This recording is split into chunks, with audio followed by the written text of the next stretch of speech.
علامہ فرماتے ہیں جنہیں میں ڈھونڈتا تھا آسمانوں میں زمینوں میں، وہ نکلے میرے ظلمت خانہ دل کے مکینوں میں۔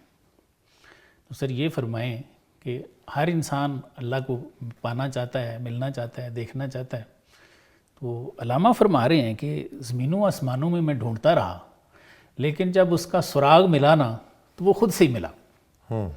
تو سر کیا اللہ تعالیٰ ہر انسان میں جلوہ گر ہیں؟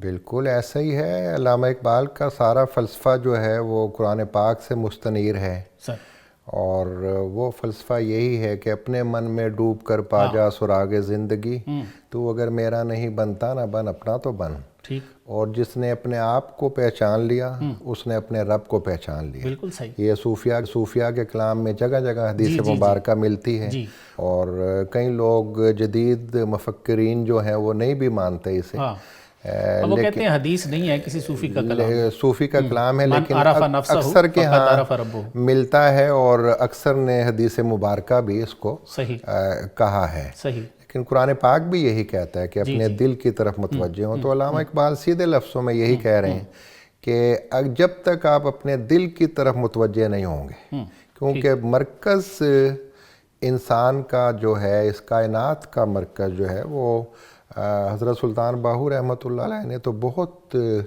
دل کے حوالے سے کہا ہے نا کہ اس میں 14 طبق موجود ہیں۔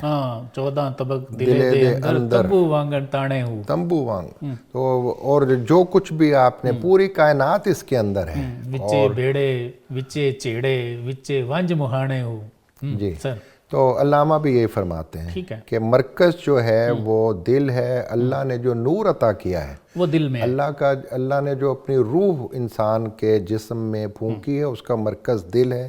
تو اس دل کی طرف متوجہ ہوں، رب تک پہنچ جائیں۔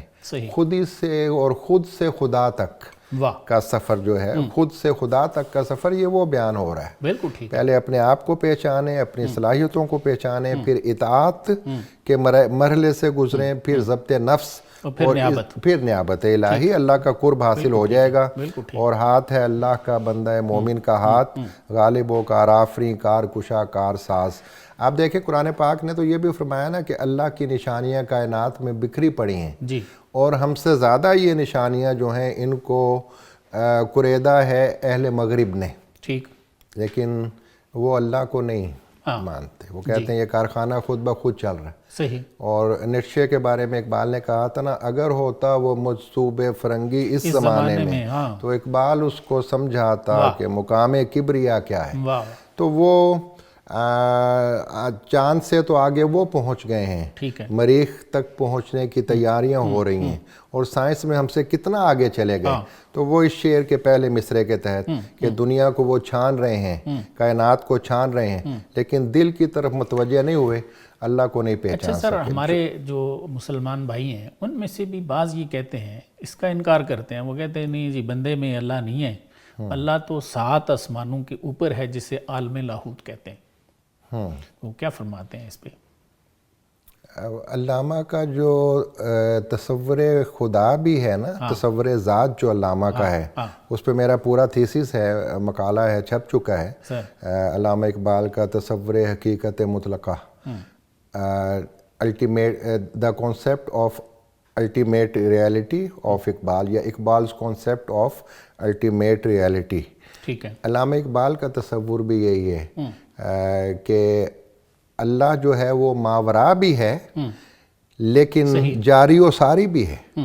واہ۔ اور قرآن پاک خود کہتا ہے کہ اللہ تعالیٰ خود قرآن پاک میں فرماتا ہے کہ میں بندے کی شاہ رگ سے بھی زیادہ قریب ہوں۔ وَنَحْنُ أَقْرَبُ إِلَيْهِ مِنْ حَبْلِ الْوَرِيدِ۔ لیکن ساتھ ہی حدیث مبارکہ میں یہ بھی ملتا ہے کہ رات کے آخری پہر اللہ تعالیٰ زمین دنیا پر تشریف لاتے ہیں اور پکارتے ہیں کہ کوئی ہے مانگنے والا، وہ مجھ سے مانگے، کوئی ہے لینے والا، میں اسے دوں، کوئی ہے معافی چاہنے۔ قرآن میں بھی ہے کہ اللہ نے 6 دنوں میں یہ زمین و آسمان بنائے ہیں، پھر عرش پہ مستوی ہو گئے۔ عرش کا ذکر تو ہے، بالکل، لیکن ہماری شاہ رگ سے بھی زیادہ قریب ہے۔ اور علامہ اقبال تو اس حوالے سے سوال بھی کرتے ہیں کہ بٹھا کے عرش پہ رکھا ہے تو نے ہے واعظ، خدا وہ کیا ہے جو بندوں سے احتراز کرے. بالکل ایسے، تو پکارنے والے کے لیے وہ شاہ رگ سے بھی زیادہ قریب ہے. بالکل صحیح. اللہ تعالیٰ نے خود یہ فرما دی. مطلب یہ ہمیں جتنی آیات ملتی ہیں یا احادیث نبویہ ملتی ہیں اس میں کہ اگر قرآن کہہ رہا ہے کہ جی اللہ تعالیٰ جو ہیں وہ یہ آسمان اور زمینیں بنا کے تو پھر عرش پہ مستوی ہو گئے تو وہ درست ہے، وہاں پہ بھی اسی کی جلوہ گری ہے. جی بالکل. اور اگر وہ پھر فرماتے ہیں کہ اللہ نور السماوات والارض، اللہ زمینوں اور آسمانوں میں پھیلے ہوئے نور ہے، یہ بھی ٹھیک ہے. اگر کہیں فرماتے ہیں واسع کرسی السماوات والارض، زمینوں آسمانوں پہ اس کی کرسی ہے تو یہ بھی ٹھیک ہے. بالکل ٹھیک ہے. بالکل. علامہ کا ایک کلام وہ مجھے یاد آ رہا ہے، آپ فرماتے ہیں نا خرد دیکھے اگر دل کی نگاہ سے، جہاں روشن ہے نور لا الہ سے. بالکل ایسا. تو ہر جگہ پہ اسی کی جلوہ گری ہے. ہمیں شاید ان چھوٹی چھوٹی چیزوں پہ نا باہر بھی اسی کی جلوہ گری ہے اور دل کے اندر بھی ہے. لیکن اس نور کو دیکھنے کے لیے محنت، کوشش، وہی اپنے من میں ڈوب کر. وَنَفَخْتُ فِيهِ مِن روحی، یہ بھی قرآن میں ہے. ہم نے اس میں اپنی روح ڈالی ہے انسان میں. بالکل ٹھیک ہے. اطاعت اور ضبط نفس یہ بہت ضروری ہے. یہ جب ہوں گے تو پھر نیابت الہی پھر سمجھ آئے گی.